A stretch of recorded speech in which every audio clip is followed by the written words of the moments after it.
اما بعد اعوذ باللہ السمیع العلیم من الشیطان الرجیم یا معشر الجن والانس الم یاتکم رسل منکم یقصون علیکم آیاتی وینذرونکم لقاء یومکم ھذا۔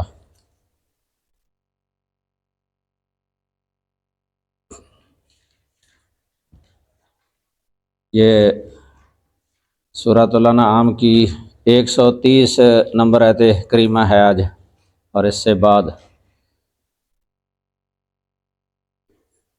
اے جنوں اور انسانوں کے گروہ، جماعت کہہ لو چاہے، اے جنوں اور انسانوں کی جماعت۔ معاشر جو ہے نا، یہ جماعت اور گروہ کو کہتے ہیں۔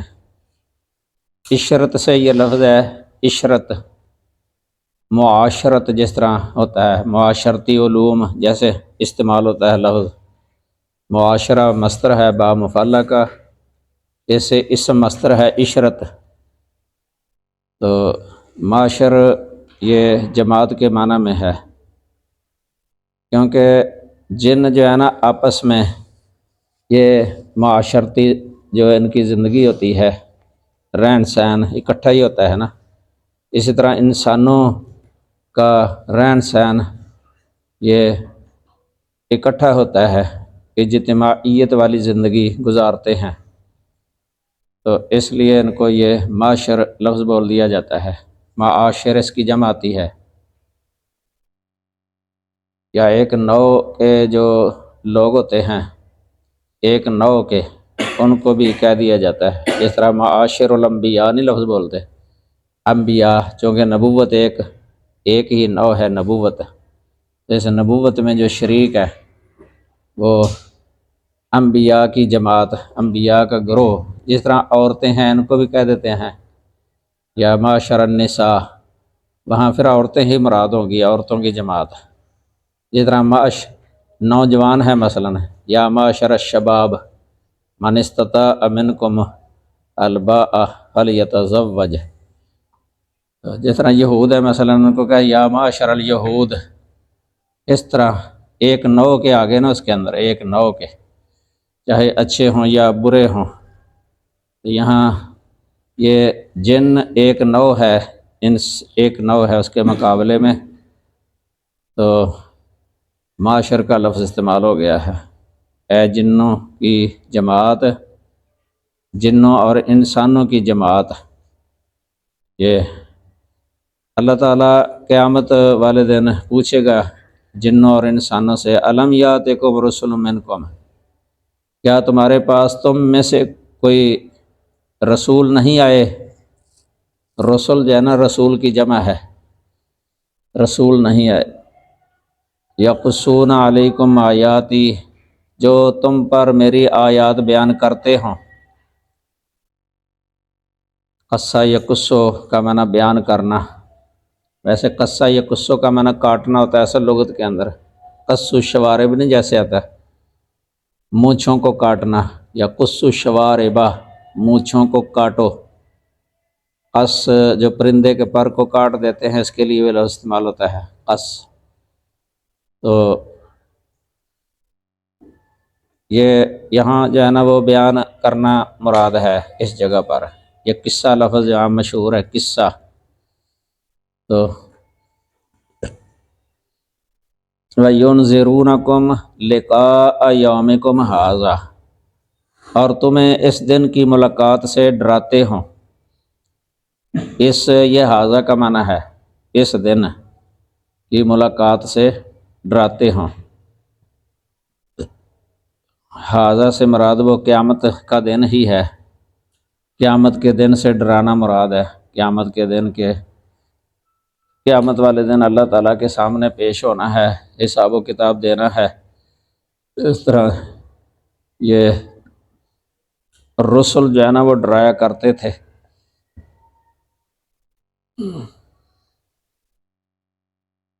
یہ آگے سے جواب دیں گے، شہدنا، قالو شہدنا علی انفسنا، وہ کہیں گے ہم اپنے آپ پر گواہی دیتے ہیں، یا ہم نے اپنے آپ پر گواہی دی ہے۔ شاہدہ ماضی ہے، یہ شاہدنا، گواہی دی ہے اپنے آپ پر۔ انفس نفس کی جمع ہے یہ۔ وغرتہم الحیات الدنیا، اور انہیں دنیا کی زندگی نے دھوکہ دیا، دنیا کی زندگی نے دھوکہ دیا۔ وشاہدوا علی انفسہم انہم کانوا کافرین، اور انہوں نے اپنے آپ پر گواہی دی۔ ویسے یہ ماضی میں تعبیر کیا گیا ہے، حالانکہ گواہی اس وقت دینی ہے نا، یہ تحقق اور تیقن کی وجہ سے کہ یہ بہت یعنی یقینی ہے، ہو کے رہے گا، گویا ہو گیا، ماضی کے ساتھ تعبیر کر لیا جاتا ہے مستقبل کو۔ تو ترجمہ دوسرا بھی ویسے کر سکتے ہیں، اور وہ اپنے آپ پر گواہی دیں گے کہ انہم کانوا کافرین، کہ یقیناً وہ کافر تھے۔ قیامت کے دن اس کا اعتراف کر لیں گے وہ۔ اسی صورت کے اندر پہلے آیا تھا واللہ ربنا ما کننا مشرکین، یہ بھی وہ کہیں گے اللہ کی قسم جو ہمارا رب ہے، ہم مشرک نہیں تھے۔ ادھر تو آ گیا کہ وہ اس کی گواہی دے دیں گے کہ وہ کافر تھے، کہیں گے وہ۔ ابن عباس رضی اللہ تعالی عنہ کا تو موقف یہ ہے کہ یہ مرحلہ مختلف ہے، یعنی ایک وقت وہ انکار بھی کریں گے اور ایک وقت میں پھر وہ گواہی بھی دے دیں گے، جب اللہ تعالیٰ ان کے ہاتھوں سے گواہی لے لے گا، ان کے پاؤں سے گواہی لے لے گا، ان کے جلد سے گواہی لے لے گا، تو منہ پر مہر لگا دے گا اللہ، تو پھر بعد میں وہ اپنے منہ سے بھی گواہی دے دیں گے۔ تو اللہ تعالیٰ سے کوئی شے مخفی نہیں ہے، نہ ہی کوئی رکھ سکتا ہے، اللہ تو سینوں کی باتوں کو بھی جاننے والا ہے۔ تو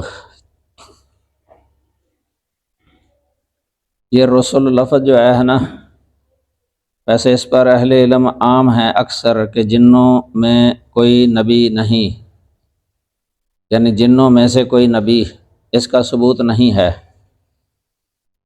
تو باقی رسول لفظ جو ہے نا یہ عام ہے اس اعتبار سے کہ جو منذر ہوتا ہے نا، کوئی داعی ہو، کوئی جن ہی ہے مثلاً، کسی نبی پر اس کا ایمان ہو، ایمان لانے کے بعد وہ اپنی قوم کو دعوت دینے لگ جائے، ڈرانے لگ جائے، تو نبی تو انسان ہے، انسانوں میں سے ہے، تو وہ جن جو اس انسان کے ساتھ ایمان لا کے اپنی قوم کو دعوت دے دے، تو لغوی طور پہ اس کو رسول کہا جا سکتا ہے، لغوی طور پہ۔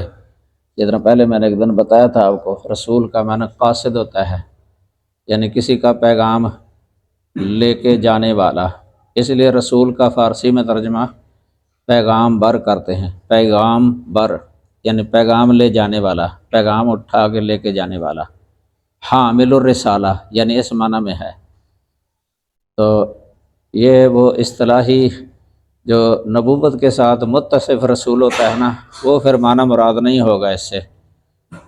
جس طرح کسی صحابی کو بھی لفظ بول دیتے تھے نبی صلی اللہ علیہ وسلم کا یہ رسول یعنی ہمارے پاس آیا، بستی والے کہہ دیتے تھے جاءنا رسول رسول اللہ صلی اللہ علیہ وسلم، اس طرح ہمارے پاس اللہ کے رسول کا رسول آیا، یعنی بھیجا ہوا۔ رسول بے معنی مرسل ہوتا ہے، مرسل یعنی لغوی معنی جو ہے نا، اس اعتبار سے جنوں میں کوئی رسول ہوتے تھے جو ان کو واعظ و نصیحت کرنے والے ہوتے تھے، جس طرح سورہ احقاف کے اندر آیا ہے نا، جنہوں نے نبی صلی اللہ علیہ وسلم سے قرآن سنا تھا نا، قرآن سن کے وہ اپنی قوم کی طرف وَاللَّهُ إِلَىٰ قَوْمِهِمْ مُنذِرِينَ، وہاں منذرین لفظ بولا ہے اللہ تعالیٰ نے ان پر، منذرین اس معنی میں رسول، یعنی رسول اللہ صلی اللہ علیہ وسلم کا پیغام لے کے چلے گئے تھے اپنی قوم کی طرف، ان کو دعوت دے رہے تھے۔ تو اس اعتبار سے ان میں سے ہو سکتا ہے یہ، اور وہ تو اب بھی ہیں، یعنی جو انبیاء، جو علماء تبلیغ کرتے ہیں کہ اللہ اور اس کے رسول کا پیغام لوگوں تک پہنچاتے ہیں، اللہ کا رسالات، تو یہ اس اعتبار لغوی طور پہ رسول لفظ یعنی بولا جا سکتا ہے، تو یہ نبوت نہیں ہے یہ کہ وہ نبی ہو گیا ہے، یہ لغوی ہے، لغوی معنی۔ جس طرح کوئی خط لے کے جاتا ہے کسی کا پیغام دینے کے لیے یا رکا وغیرہ کہیں، تو اس کو بھی عربی لغت کے اندر رسول کہہ دیتے ہیں، جمع اس کی رسول ہی آتی ہے۔ اسی معنی میں فرشتوں کو بھی رسول کہہ دیتے ہیں، فرشتے، کیونکہ وہ بھی پیغام لاتے ہیں اللہ تعالیٰ کا نبیوں کی طرف، تو وہ رسل ہوتے تھے، لغوی معنی میں ہے یہ، اس لیے منکم کا بھی لفظ آ گیا ساتھ ہے۔ حالانکہ اہل علم اکثر یہ کہتے ہیں کہ یہ جنوں میں سے کوئی نبی نہیں ہے، علماء سلف اور خلف کی اکثریت کا یہی موقف ہے کہ کسی جن کو رسول نہیں بنایا گیا، یعنی اس معنی میں کہ نبوت اس کو دی گئی ہو یا نبی ہو، تو منذرین جو ہے نا یہ ہیں ان میں سے کئی منذرین، تو یعنی اپنی قوم کو خبردار کرنے والے، ڈرانے والے، متنبع کرنے والے، جس طرح اہل علم ہوتے ہیں انسانوں میں سے۔ تو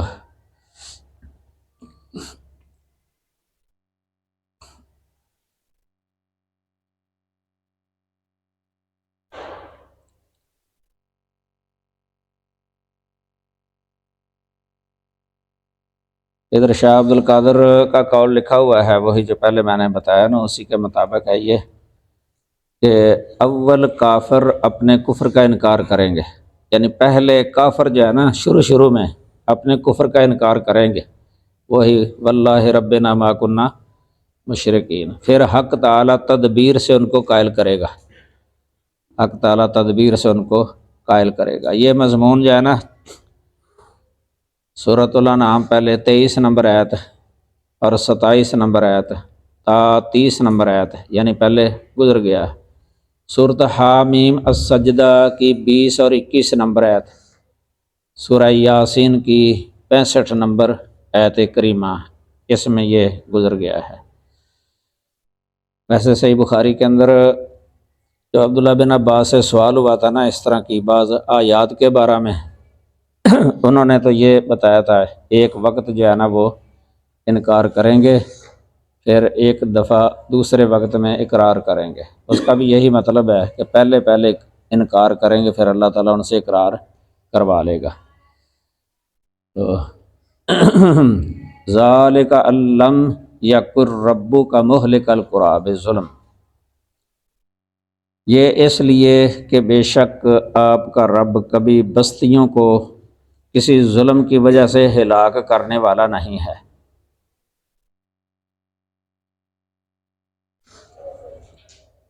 اہلک یہلک سے اسم فاعل ہے، یہ مضاف ہے آگے القری کی طرف، القری قریۃ ان کی جمع ہے، یہ اضافت لفظی ہے، یہ معنوی نہیں ہے، یعنی صیغہ صفت کا اپنے معمول کی طرف مضاف ہو، یہ ہوتا ہے اضافت لفظیہ، یہ تخفیف کا فائدہ دیتی ہے، کسی ظلم کی وجہ سے ہلاک کرنے والا نہیں۔ وَأَهْلُهَا غَافِلُونَ، جبکہ اس کے رہنے والے غافل ہوں، غافل سے مراد ہے بے خبر، بستیوں کے رہنے والے بے خبر ہوں۔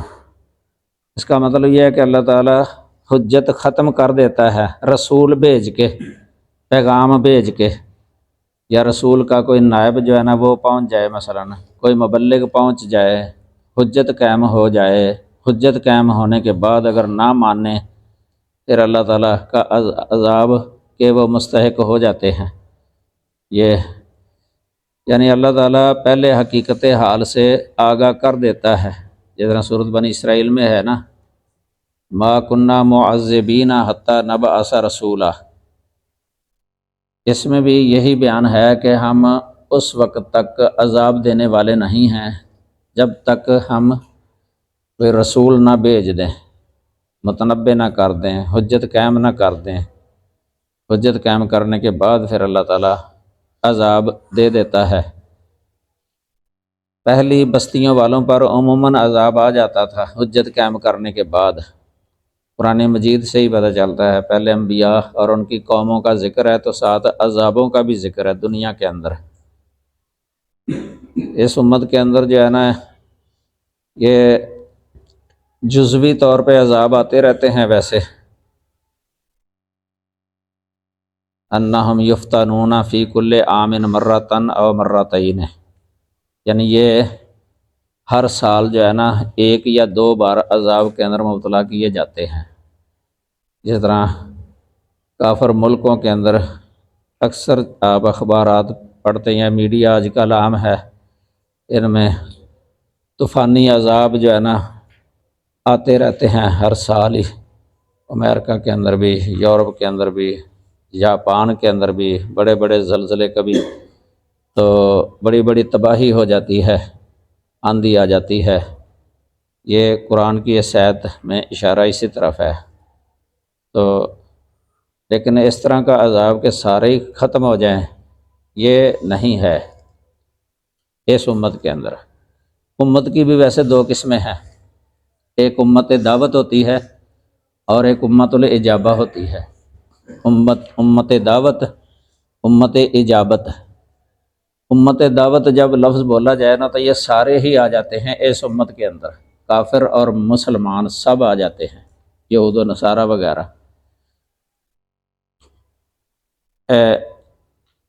دوسرا مومن نہیں آتے سچ اس کے اندر، امت اجابت دعوت، اس میں جو ہے نا کافر آ جاتے ہیں ساری دنیا میں جو کافر ہیں، امت دعوت۔ اور امت اجابت جب لفظ بولا جائے نا تو اس میں مومنین آتے ہیں جنہوں نے نبی صلی اللہ علیہ وسلم کی دعوت کو قبول کر لیا ہے، اسلام کے اندر جو داخل ہو چکے ہیں، یہ ہے امت اجابت۔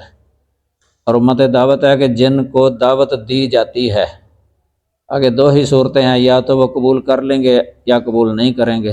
اگر قبول کر لیں گے تو امت اجابت میں داخل ہو جائیں گے، اگر نہیں کریں گے تو پھر امت اجابت میں داخل نہیں، وہ امت دعوت کے اندر رہیں گے۔ پھر یہ دو اطلاقات ہیں، یعنی امت جب لفظ بولا جاتا ہے نا تو کبھی تو یہ پوری مراد ہوتے ہیں، یعنی کافر بھی اس کے اندر آ جاتے ہیں۔ کبھی امت اجابت جب بولا جائے پھر تخصیص ہو جاتی ہے، یعنی جنہوں نے دعوت قبول کر لی، ان پر بھی جزوی طور پہ کوئی نہ کوئی عذاب آتے رہتے ہیں۔ امت یہ اجابت میں جو فساق فجار ہوتے ہیں، ان کے ان گناہوں کی وجہ سے بسا اوقات شخصی طور پہ کوئی بندہ اپنے گناہوں کی وجہ سے پکڑا جاتا ہے، عذاب آ جاتا ہے اللہ تعالیٰ کا، برباد ہو جاتا ہے۔ مثلا اگر کوئی بندہ بہت ہی زیادہ شریر ہو، وہ مسلمان ہی، لوگ اسے تنگ ہوں تو جرم کرتا ہے، جرائم پیشہ ہے وہ، تو اچانک کئی دفعہ حادثہ ہو جاتا ہے، تو جن کو اس نے تنگ کیا ہوتا ہے نا وہ ان کو سکون ہو جاتا ہے۔ کئی دفعہ کئی ایسے اشتہاری ملزم ہوتے ہیں، لوگ امن میں نہیں ہوتے، ان کی وجہ سے مال لوٹ لیتے ہیں لوگوں کا، قتل کر دیتے ہیں عام لوگوں کو، تو گھروں کے اندر ڈاکہ زنی، چوری وغیرہ، تو اللہ تعالیٰ ہی پکڑ لیتا ہے ایسوں کو۔ کئی دفعہ ایسے ہوتا ہے، یہ بھی عذاب ہی ہوتا ہے، یہ جزوی عذاب ہے، جزوی۔ کئی دفعہ کسی محلے کے اندر آ گیا، مثلا کسی گھر میں ہی آ گیا، مثلا ان کے یعنی فسق و فجور کی وجہ سے، یا کسی علاقے میں آ گیا، تو یہ جزوی عذاب کہا جائے گا۔ یہ پہلی قوموں پر جو کلی عذاب آ جاتا تھا نا کہ سارے ہی پکڑے جاتے تھے، اس طرح کا اس امت کے اندر نہیں ہے ویسے تو۔ وَأَهْلُهَا غَافِلُونَ، اس سے یہ مسئلہ نکالا ہے علماء نے کہ کسی پر حجت قائم کرنے کے بعد جو ہے نا یہ پھر اس کے بارے میں فیصلہ ہوگا دنیا کے اندر۔ اگر کوئی بندہ ہے اس کو دعوت بالکل پہنچی ہی نہیں ہے تو یہ عذر بالجہل میں آتا ہے، عذر بالجہل۔ عذر بالجہل والے کا حکم وہ نہیں ہوتا جو دوسرے کا ہوتا ہے کہ جس کو پتہ چل گیا حق یہ ہے، پتہ چلنے کے بعد وہ قبول نہیں کرتا، اس کا حکم اور ہے۔ اور جس کو پتہ ہی نہیں چلا نا، بالکل ہی پتہ نہیں چلا، اس نے وہ پھر یہ تو نہیں کہ اس کو وہ پتہ ہی نہیں، کیونکہ اس کو تصور بھی نہیں ہے کسی چیز کو قبول کرنے کے لیے اصل ہے اس کا تصور، تو یہ قبول کرنا اس کے اصل یعنی تصور کی فرع ہے۔ تو پہلے تصور ہونا چاہیے اس کا، جب اس کو اس کا تصور ہی نہیں ہے تو وہ کس طرح یعنی پھر بعد میں جو فرع ہے وہ کس طرح ہو سکتی ہے قبول کرنا۔ اس لیے ایسے بندے کو معذور کہا جاتا ہے، معذور۔ اس سے بھی یہ نکل آتا ہے مسئلہ، یعنی وہ عذاب کا مستحق نہیں ہوتا جو وَأَهْلُهَا غَافِلُونَ، اسی طرح جس کو وہ پہنچے نہیں ہے، مَا كُنَّا مُعَذِّبِينَ حَتَّى نَبْعَثَ رَسُولًا، اس کے تحت بھی یہ حافظ ابن کثیر نے مفسر قرآن نے اس کی تفسیر جو ہے نا، مَا كُنَّا مُعَذِّبِينَ حَتَّى نَبْعَثَ رَسُولًا، کافی تفصیل سے لکھی ہوئی ہے بحث اس مسئلے پر۔ اس لیے آج بلکہ بھی ایک دفعہ سوال پیدا ہوتا ہے کہ جو ایسے علاقے میں رہتا ہو جہاں دین اسلام پہنچا ہی نہیں، بالکل ان کو پتہ ہی نہیں، تو ان کا کیا حکم ہے؟ تو ان دلیلوں سے پتہ چل جاتا ہے اس کا حکم ہے۔ ویسے کافی تفصیلی مسئلہ ہے، اس میں علماء کا اختلاف بھی ہے، اقوال بھی مختلف ہیں۔ تو سب سے زیادہ صحیح قول یہ ہے کہ قیامت کے دن اس آدمی کا ایک امتحان ہوگا، ایسے آدمی کا ایک امتحان اس دن ہوگا۔ اللہ تعالیٰ اس طرح ان سے کہے گا کہ آگ کے اندر داخل ہو جاؤ، آگ میں کود جا۔ اس دن اگر وہ آگ میں کود گیا نا، پھر سمجھا جائے گا کہ یہ اللہ تعالیٰ کا مطیع ہے، کہ اللہ کی بات مان لی ہے، اس نے اللہ نے اس کو آزمایا ہے، تو آزمائش میں پورا اترا ہے کہ اللہ نے حکم دیا آگ میں داخل ہو جا، تو وہ ہو گیا، اس نے اللہ کی اطاعت کی ہے۔ اگر اس دن اس نے نافرمانی کی نا، اللہ تعالیٰ کی انکار کر دیا، پھر سمجھا جائے گا کہ یہ اللہ کا نافرمان ہے۔ یعنی اللہ کو علم ہے، اگر اس کو دعوت پہنچتی دنیا کے اندر اس نے قبول کر لینی تھی، اور اس کا بھی اللہ تعالیٰ کو علم ہے کہ اگر اس کو دعوت پہنچ جاتی نا دنیا کے اندر تو اس نے قبول نہیں کرنی تھی، اللہ کو پتہ ہے مستقبل کا۔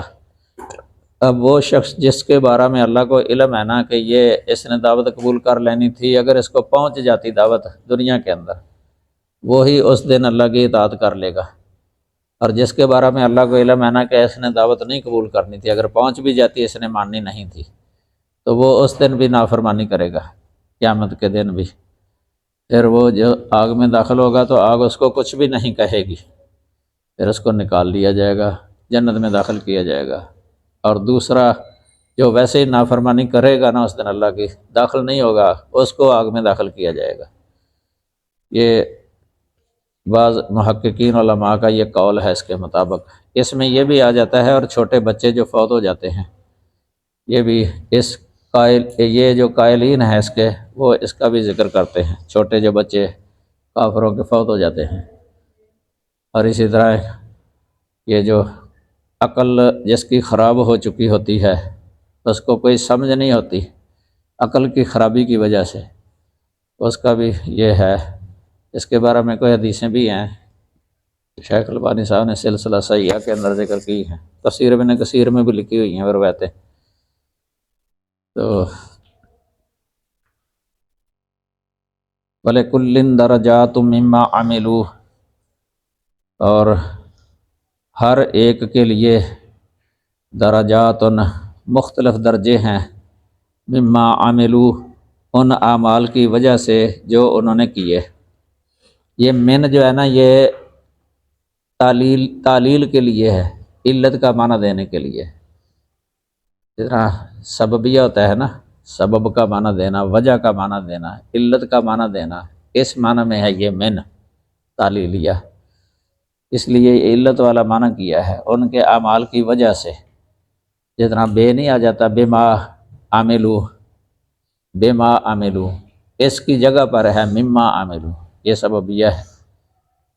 فی بھی سبب کے معنی میں آ جاتا ہے کئی دفعہ، دخلت امرأۃ فی النار فی حرۃ ربطتھا، بخاری میں روایت آتی ہے فی حرۃ، یعنی بلی کی وجہ سے، بلی کی وجہ سے، وہاں فی علت کا معنی دے رہا ہے، ویسے ظرفیت کے لیے ہوتا ہے فی، اس طرح من یہ بھی تعلیل کے لیے آ جاتا ہے۔ وما ربک بغافل عما یعملون، اور آپ کا رب اس سے ہرگز بے خبر نہیں جو وہ کر رہے ہیں۔ یہ با کی وجہ سے ہرگز ترجمہ آیا ہے، تاکید کے لیے ہے، یہ زیادہ تاکید کے لیے۔ تو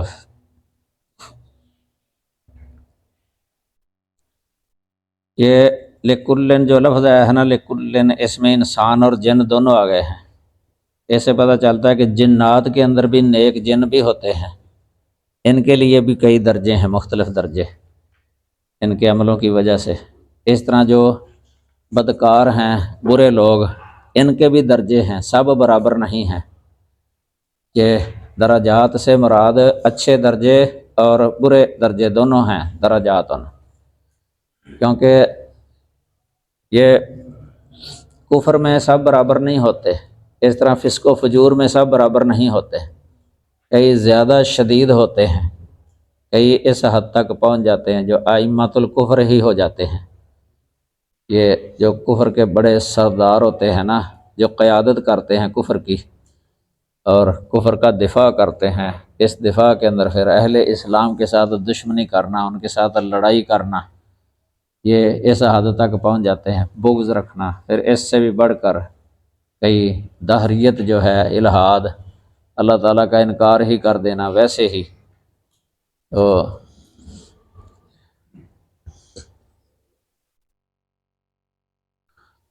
اس طرح نیک جو ہوتے ہیں نا، ان کے بھی درجے ہیں، کئی اعلیٰ درجے کے نیک ہوتے ہیں، والسابقون السابقون اولئک المقربون، کئی اصحاب الیمین ہیں، اصحاب الیمین کے بھی پھر آگے درجے ہیں۔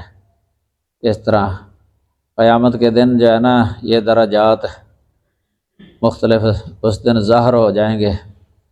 یہ پہلے ایک دن میں نے بتایا تھا آپ کو، ایک امام حمیدی نے کتاب لکھی ہے انواع الناس یوم القیامہ، قیامت کے دن لوگوں کی قسمیں، کئی درجے حافظ ابن قیم نے بھی بنائے ہیں اپنے بعض کتب کے اندر، کوئی 18 ہے میرا خیال وہ لوگوں کے درجے، طبقے۔ تو برے لوگوں کے بھی طبقے ہیں مختلف، اور نیک لوگوں کے بھی طبقے ہیں مختلف، اس لیے جہنم کے جو ہے نا وہ طبقے مختلف بنائے اللہ تعالیٰ نے، اور جنت کے بھی مختلف طبقے ہیں، درجات ہیں، جنت میں مختلف درجات، ادھر بھی مختلف ہیں، ادھر بھی مختلف ہے۔ بعض جو ہے نا، بعض سے زیادہ سخت ہے عذاب، آگ زیادہ تکلیف دہ ہے۔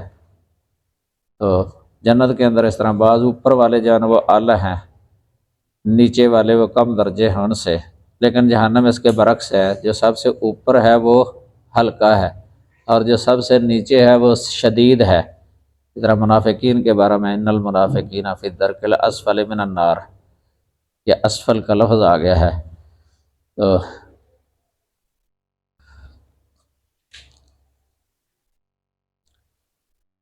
وَرَبُّكَ الْغَنِيُّ ذُو الرَّحْمَةِ، اور آپ کا رب ہی ہر طرح بے پرواہ ہے۔ الغنی، یہ صیغہ صفت کا ہے نا، فعیل ان کے وزن پر، اس لیے ہر طرح بے پرواہ۔ اور ہی جو ہے نا ربو کا، یہ چونکہ مبتدا مقدم ہے، معرفہ ہے مبتدا، اور الغنی یہ بھی معرفہ ہے، مبتدا خبر دونوں معرفہ ہو جائیں تو پھر بھی حصر پیدا ہو جاتا ہے، قصر۔ تو آپ کا رب ہی ہر طرح بے پرواہ، ذو الرحمہ، کمال رحمت والا ہے۔ ذو صاحب کے معنی میں ہے، یہ صاحب،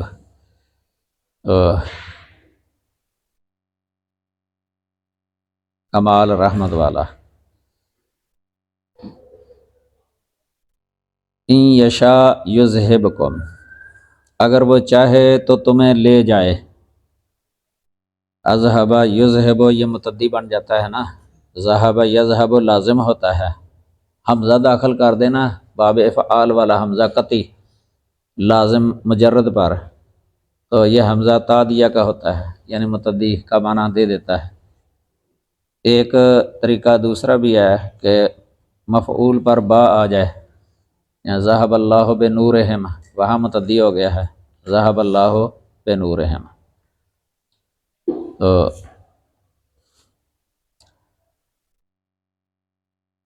وَيَسْتَخْلِفْ مِن بَعْدِكُمْ،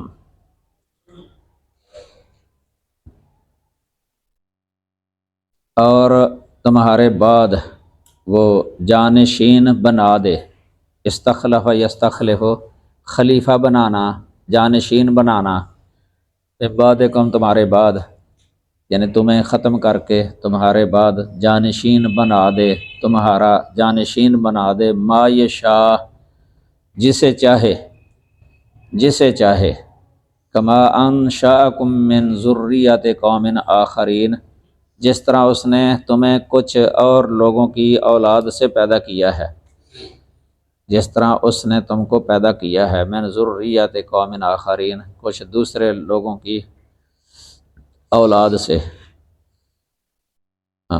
اولاد سے، یعنی جس طرح ادھر ہے نا کہ دوسری قومیں جو پہلی ان کی اولادیں، ان سے تم نسل در نسل جو ہے نا چلے آ رہے ہو، پیدا ہو رہے ہو، تو اللہ تعالیٰ اس بات پر بھی قادر ہے کہ تم سب کو ختم کر کے تمہاری جگہ پر تمہارا جانشین کسی اور کو بنا دے جسے وہ چاہے۔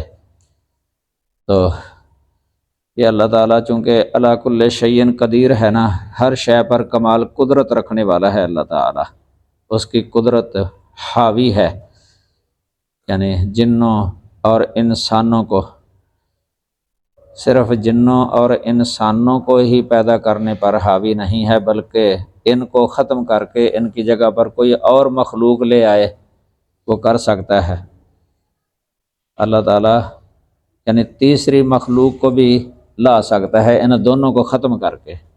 یہ ہے کمال قدرت اللہ وحدہ لا شریک کی۔ تو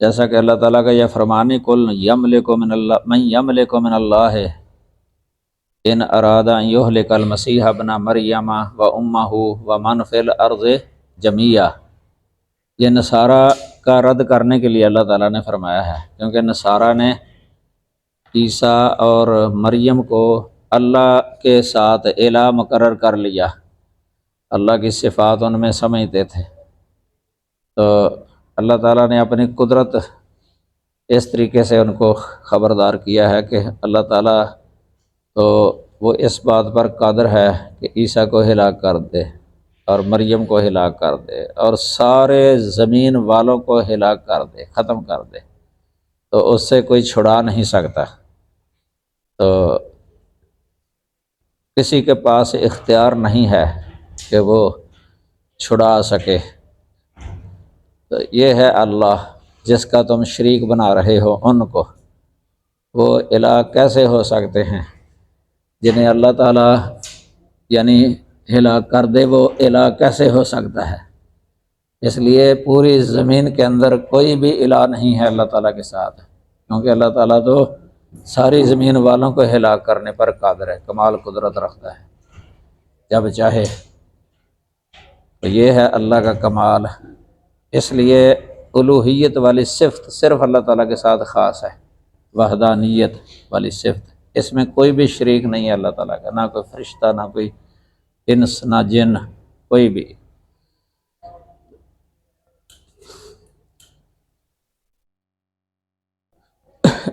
آگے فرمایا ہے انما توعدون لآت، بے شک وہ چیز جس کا تم سے وعدہ کیا جا رہا ہے ضرور آنے والی ہے۔ لآتن میں جو لام ہے نا، اس کا معنی ہے ضرور، یہ دو تاکیدیں ہو گئی ہیں، انا اور لام، اس کی خبر پر لام آیا ہے، دو تاکیدیں ہو گئی۔ یہ کفار کو خطاب ہے، مشرکین کو خطاب ہے یہ، انما توعدون لآت وما انتم بمعجزین، اور تم کسی صورت عاجز کرنے والے نہیں۔ یہ کسی صورت جو ہے نا، یہ بے با کا ترجمہ ہے جو تاکید کے لیے ہے، کسی صورت عاجز کرنے والے نہیں ہو۔ ما کی خبر ہے یہ منصوب، انتم اسم ہے مرفوع، یہ ضمیر مرفوع منفصل ہے، رفع حالت اس کی۔ مطلب یہ کوئی بھی انسان جو ہے نا، اس سے اللہ تعالیٰ سے بچ کے جا نہیں سکتا۔ اگر اللہ تعالیٰ ہلاک کرنا چاہے کسی کو تو کیا وہ بچ کے کسی ایسی جگہ پر جا سکتا ہے کہ جہاں وہ ہلاکت سے بچ جائے؟ کبھی نہیں۔ اینما تکونوا یدرککم الموت ولو کنتم فی بروج مشیدہ، یہاں تک اللہ تعالیٰ نے فرمایا ہے۔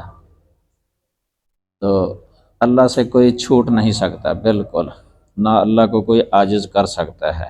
یہ ہے کمال۔ جن کو یہ پکارتے ہیں نا، یا جن کو انہوں نے معبود الہ بنایا ہوا ہے، مشکل کشا حاجت روا، تو وہ تو عاجز ہیں، وہ تو عاجز ہیں، وہ اپنے نفس کے نفع نقصان کے مالک نہیں ہیں۔ تو ان کے نفس کے نفع نقصان کے مالک کیسے ہو سکتے ہیں کہ پوری کائنات کے مشکل کشا بن جائیں؟ پوری کائنات کو وہ سب لوگوں کو مشکلات سے بچائیں، ایسا ہو نہیں سکتا۔ یہ اللہ کا خاصہ ہے یہ۔ ان اللہ علی کل شیء قدیر۔ قل یا قوم اعملوا علی مکانتکم، کہہ دیں اے میری قوم، تم اپنی جگہ پر عمل کرو۔ مکانہ سے مراد جگہ ہی ہے، اس جگہ پر مکان جگہ کو کہتے ہیں۔ اپنی جگہ پر عمل کرو۔ انی عامل، بے شک میں بھی عمل کرنے والا ہوں۔ فسوف تعلمون، تو ان قریب تم جان لو گے۔ من، وہ کون ہے، تکون لہ عاقبۃ الدار، جس کے لیے اس کا گھر، جس کے لیے اس گھر کا اچھا انجام ہوتا ہے، جس کے لیے اس گھر کا اچھا انجام ہوتا ہے۔ قیامت کے دن اچھا انجام کس کا ہے یہ تمہیں پتہ چل جائے گا۔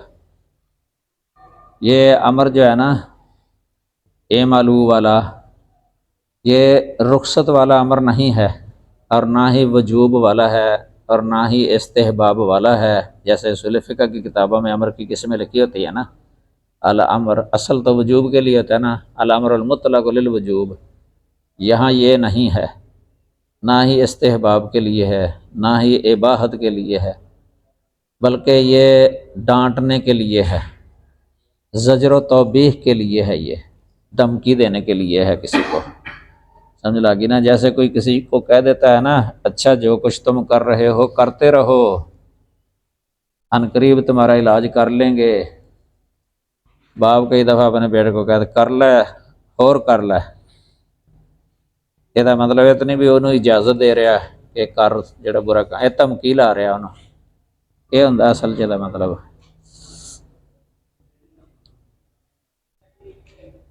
انہ لا یفلح الظالمون، بلا شبہ یہ انہ کا معنی ہو گیا ہے۔ یہ ہو جو ہے نا، یہ ضمیر شان کی ہے، پہلے بتایا کئی دفعہ اس کا مرجع نہیں ہوتا، حقیقت والا معنی ہوتا ہے۔ حقیقت یہ ہے، یہ ہو کا ہی معنی ہے۔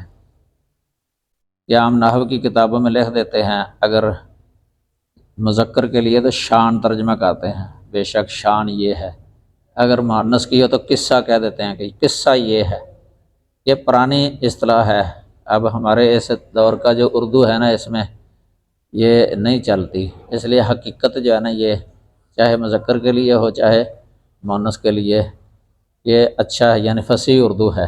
حقیقت یہ ہے، لا یفلح الظالمون، ظالم لوگ فلاح نہیں پاتے، ظالم لوگ فلاح نہیں پاتے۔ یہ امام ابن کثیر رحمہ اللہ کا قول نقل کیا ہے کہ اللہ تعالیٰ نے اپنے رسول سے وعدہ پورا فرمایا اور انہیں تمام ملک پر قبضہ عطا فرمایا، مخالفین ان کے رحم و کرم پر رہ گئے، مکہ فتح کروا دیا، اور یہ سب کچھ آپ کی زندگی میں ہو گیا۔ یہ جو کہا تھا نا فسوف تعلمون، یہ وہ اشارہ اس طرف ہے، اگر کوئی اسی پر رہے موت تک تو اس کو تو مرنے کے بعد پتہ چل جاتا ہے، مرنے کے ساتھ ہی پتہ چل، فسوف تعلمون کلا سوف تعلمون ثم کلا سوف تعلمون۔ تو یہ قرآن میں اللہ تعالیٰ نے بیان کیا، یہاں تو آخرت کے ساتھ اس کا تعلق ہے، موت کے ساتھ، ثم لترونها عین الیقین۔ یہ لیکن اگر بندہ زندگی کے اندر ہی یہ دیکھ لے اپنا مغلوب ہونا اور نیک بندوں کا غالب آ جانا، اگر اسی وقت ہی سدھر جائے نا، اپنی اصلاح کر لے تو اللہ تعالیٰ معاف کر دیتا ہے۔ یہ فتح مکہ والے دن ایسے ہی ہوا نا، ان سب کو معاف کر دیا گیا تھا، بلکہ وہ بدلے بھی نہیں لیے گئے ان سے۔ لا تثریب علیکم الیوم، نبی صلی اللہ علیہ وسلم نے فرمایا تھا انتم الطلقاء، طلقاء کہا تھا ان کو کہ آزاد ہو تم، کوئی انتقام نہیں لیا، حالانکہ وہ خوف کھا رہے تھے، ڈر رہے تھے کہ پتہ نہیں آج ہمارے ساتھ کیا معاملہ ہوگا، تو نبی صلی اللہ علیہ وسلم نے معاف فرما دیا تھا ان کو۔ نبی صلی اللہ علیہ وسلم کے صحابی بن گئے نا پھر وہ۔ تو یہ ابن کثیر جانے اسی کے مطابق یہ لکھ رہے ہیں کہ